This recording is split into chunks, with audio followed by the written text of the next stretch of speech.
रहीम अस्सलाम वालेकुम। इस्लामाबाद टॉक्स में आप सबको खुशामदीद। आज का व्लॉग या अभी जो हम व्लॉग रिकॉर्ड कर रहे हैं ये एक फॉलो अप व्लॉग है।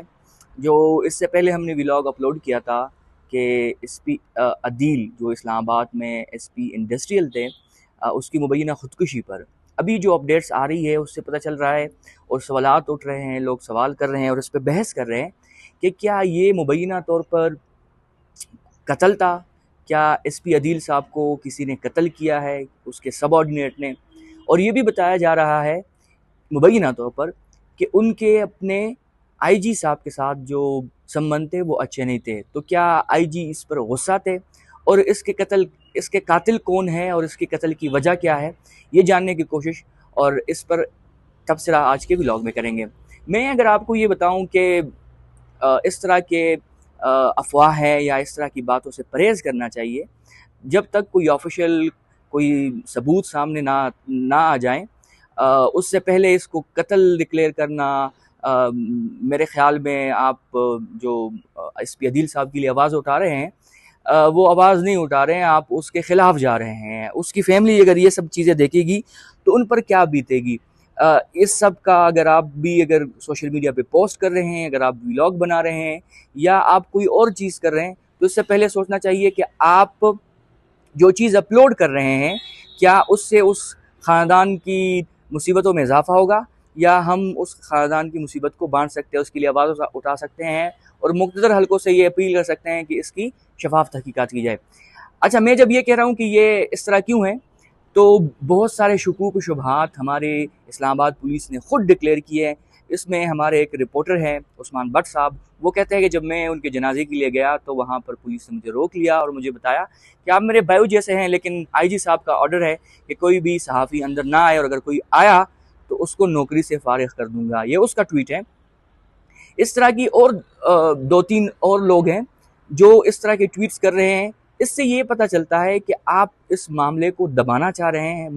मेरा ये मानना है कि आप इस पे खुल के बात करें, इसकी इन्वेस्टिगेशन करें, सीसीटीवी फुटेज निकालें और जो भी इससे रिलेवेंट जो अभी एक शकूक शुबहात और अफवाहें उड़ रही है वो ना करें, क्योंकि इससे मामलात मज़ीद बिगड़ेंगे। अगर कोई ऑफिशियल स्टेटमेंट कल आया भी तो उस पर लोग शकूक शुबहात का इजहार करेंगे और मानेंगे नहीं। अब बढ़ते हैं इस बात की जानिब कि इसको कत्ल क्यों कह रहे हैं। बीबीसी की एक स्टोरी है, उसको कुछ लोगों ने रिट्वीट किया और उसी बुनियाद पर उन्होंने कहा कि ये जो हुआ है ये खुदकुशी नहीं है, ये कत्ल है। लेकिन ये मैं नहीं कहता हूँ, बीबीसी की एक स्टोरी है, वो मैं आपको लफ्ज़ बलफ्ज़ बताता हूँ, बाकी नतीजा आप अखज़ कर लीजिएगा। और जो सारिफीन इस तरह के ट्वीट कर रहे हैं इस पर या पोस्ट कर रहे हैं, उनका मतलब जो कहना है वो दुरुस्त है कि नहीं। बीबीसी ने स्टोरी की, उसने कहा कि इस्लामाबाद पुलिस के एक senior superintendent SP Adeel Akbar की अपनी गाड़ी में गोली लगने से फौजगी हुई है। फिर वो लिखते हैं कि तर्जुमान इस्लामाबाद पुलिस ने कहा है कि एसपी I9 अदील अकबर का कॉन्स्टिट्यूशन एवेन्यू से अपने दफ्तर की जानिब जा रहे थे कि रास्ते में अपनी ही गाड़ी के अंदर फायर लगने से जहाँ बहक हुए। तर्जुमान के मुताबिक इस मुकदमे में मजीद तफ्तीश जारी है। फिर वो इंस्पेक्टर जनरल की बयान जो आईजी पुलिस हैं अली नाज़िर रिजवी साहब, वो कहते हैं कि ये वाक़या दिन 4:30 बजे पेश आया। वो फिर मज़ीद बताते हैं कि सेफ सिटी की फुटेज भी हम देख रहे हैं, कोई वाक़या सामने नहीं आया और ये वाक़या गाड़ी के अंदर हुआ है। फिर वज़ीर मुमलिकत बराए वज़ारत दाखिला तलाल चौधरी साहब ने कहा है कि इस वाक़े की तहकीकात की जा रही है और तहकीकात के बाद कोई हतमी चीज़ बताएंगे।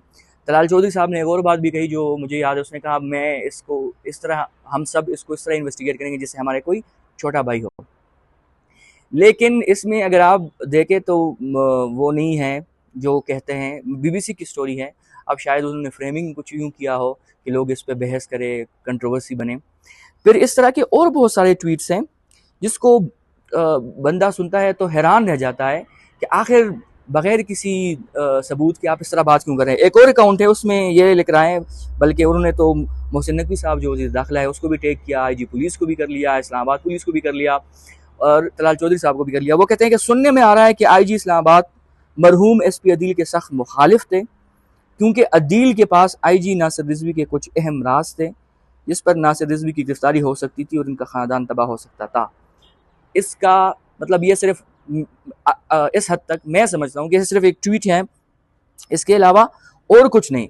अगर इसके कुछ होता तो वो शायद कुछ दस्तावेज़ात दे देते, लेकिन फिर भी इस्लामाबाद पुलिस की वज़ारत दाखिला की जो मैं समझता हूँ वो इस पर है कि वो बेहतरीन इसकी तहकीकात कराएं, इंडिपेंडेंट कराएं और उन लोगों को सामने लाएं जिन पर किसी भी किस्म का शुबुह शुबहात ना हो, और वो ये लोगों को बताएं कि क्या इशू है। मैंने पहले व्लॉग में भी अर्ज़ किया था कि अगर फैमिली इशू है तो उनको भी रिजॉल्व किया जाए, जहनी दबाव है या जहनी सेहत का मसला है वो भी कर लें, काम का स्ट्रेस है तो उसको भी कर लिया जाए। कल जब मैंने व्लॉग अपलोड किया तो मुझे एक दोस्त ने बताया कि इस्लामाबाद पुलिस में छुट्टी बहुत कम मिलती है, और बहुत सारे ऐसे हमारे नौजवान जो ऑफिसर रैंक में हैं या वो लोअर रैंक में हैं, वो छुट्टी लेने के लिए दरख्वास्तें देते हैं लेकिन छुट्टी नहीं मिलती। इस वजह से काम का दबाव होता है, फैमिली की प्रेशर होती है। इनको भी अभी इसका एक टेस्ट केस बनाकर ये सारे जो इश्यूज़ है उसको हल करना है। इस तरह मैं अगर आपको बताऊं, कल व्लॉग में मैंने कहा था कि हमने एक हीरा को दिया था और आपको बताया था कि उसने 1000 से ज़ायद नंबर 2017 के एग्ज़ाम में लिए थे, जो एक माइलस्टोन है। और मैं समझता हूं जो हम अक्सर जब डीएमसीज देखते हैं तो बहुत कम ऐसा फिगर स्टूडेंट्स होते हैं, एस्पायरेंट्स होते हैं, जब वो एलोकेशन लेते हैं तो उनकी 1000 से ज़्यादा मार्क्स होते हैं। फिर उसको फुल ब्राइट स्कॉलरशिप भी मिली थी। तो बहुत सारी ऐसी चीज़ें, और मैंने आपको ये भी बताया था कि कैसे एक सीएसपी बनता है, वो किन मराहिल से गुजरता है, और तब जाके उनकी पोस्टिंग होती है, और तब जाके वो इस काबिल होते हैं कि लोग उसको रिकॉग्नाइज करते हैं कि ये एएसपी है, ये एसपी है, ये असिस्टेंट कमिश्नर हैं, ये असिस्टेंट कलेक्टर है, डिप्टी कलेक्टर हैं, वगैरह वगैरह। और फिर जब उनकी अचानक इस तरह की फौतगी हो जाती है तो ये सिर्फ ना उनकी फैमिली के लिए बल्कि सिस्टम के लिए भी एक गलत तस्वुर होता है, क्योंकि आप एक बंदे पर इतनी मेहनत करो और फिर आप वो सीट खाली कर देते हो और आपके पास जो ह्यूमन रिसोर्सेज हैं वो कम पड़ जाता है। इसके अलावा मैं अगर आपको बताऊं, ये बहुत ही ज़बरदस्त शायरी करते थे। इनका जो एक ट्वीट है वो बहुत ही वायरल होता है। वो कहता है, कैद करता हूँ हसरत दिल में, फिर इन्हें खुदकुशी सिखाता हूँ। ये हम सब की कहानी है।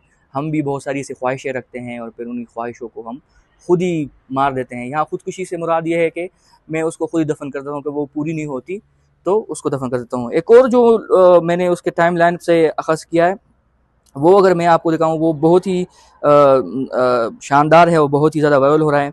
वो कहते हैं, मंजिल लाख कटन आई गुजर जाऊँगा, हौसला हार के बैठूँगा तो मर जाऊँगा। चल रहे थे मेरे साथ कहाँ है वो लोग, जो ये कहते थे कि रास्ते में बिखर जाऊँगा।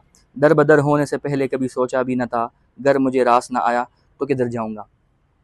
इस तरह की एक और अगर मैं आपके साथ इनका वो कर लूँ, वो कहते हैं कि हम फ़कीरों को भी कभी रास ना आया वरना हमने पाया था मुकद्दर तो सिकंदर जैसा।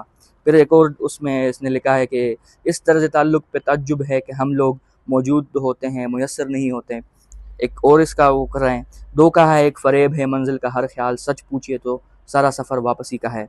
क्या जुनून ख़ेज़ मुसाफ़त थी तेरे कोचे की, और अब यूँ के ख़ामोश गुज़र जाते हैं। ये तो थी वो चीज़ें जो उन्होंने अपने टाइम लाइन पे लिखी थी। अब इसके बारे में और भी एक चीज़ है, वो ये है कि हमारे यहाँ हमारे ऑफिसर्स हो या लोअर रैंक के लोग हो, उनका जो ज़हनी सेहत का मसला होता है, ना वो हम मीडिया पे डिस्कस करते हैं, ना हमारे यहाँ इस तरह कोई प्रोग्राम्स होते हैं जिनमें इस हवाले से ट्रेनिंग दी जाती है कि अगर आपको इस तरह के इश्यूज़ हो तो उन पे हम कैसे बात कर लें। मैंने आपको कहा था कि किन किन वजह से पहले व्लॉग में कि किन किन वजह से हम जो है वो ज़हनी सेहत का या ज़हनी दबाव का शिकार होते हैं। अगरचे पुलिस वालों के साथ या पुलिस में जो ऑफिसर्स होते हैं या सीएसपीज़ होते हैं, इनमें वो आंसर बहुत कम पाया जाता है। आखिर में मैं ये कहूँगा, और इस चीज़ों को अगर मैं एक निचोड़ निकालूँ, वो ये है कि आईजी इस्लामाबाद वज़ीर दाखिला मोहसिन नकवी साहब और तलाल चौधरी साहब वज़ीर मुमलिकत बराए दाखिला, उनको चाहिए कि वो आगे बढ़ें, उसमें उस केस पर खुसूसी तवज्जो दें, इसकी शफाफ तहकीकात करें, मीडिया के सामने सबको बताएं, और उन लोगों से तहकीकात कराएं जो जिन पर शुकूक शुबहात ना हो, बिल्कुल क्लियर हो, और इसका एक केस बनाएं ताकि आने वाले दिनों में कोई हमारा ऑफिसर, कोई हमारा नौजवान, कोई भी हमारा बुज़ुर्ग इस तरह की हरकत ना करें अगर वो खुदकुशी है। और अगर कत्ल भी है तो इसका मुकदमा दर्ज होना चाहिए, तहकीकात के बाद ये पता चलेगा, अभी ये कबल वक्त होगा कि हम कहेंगे इसका कत्ल हुआ है। और उसके बाद ये एक टेस्ट केस होगा कि जो आने वाले वक्तों में हमारे और जो ऑफिसर्स हैं उनके लिए, उनकी जान के लिए, उनको जो ख़तरा लाहक हैं, चाहे वो फैमिली प्रेशर से हो, काम की दबाव से हो या जहनी इशू से हो, उसको फुर्सत मिलेगी। नेक्स्ट वीडियो में मैं आपसे मुलाकात करूँगा।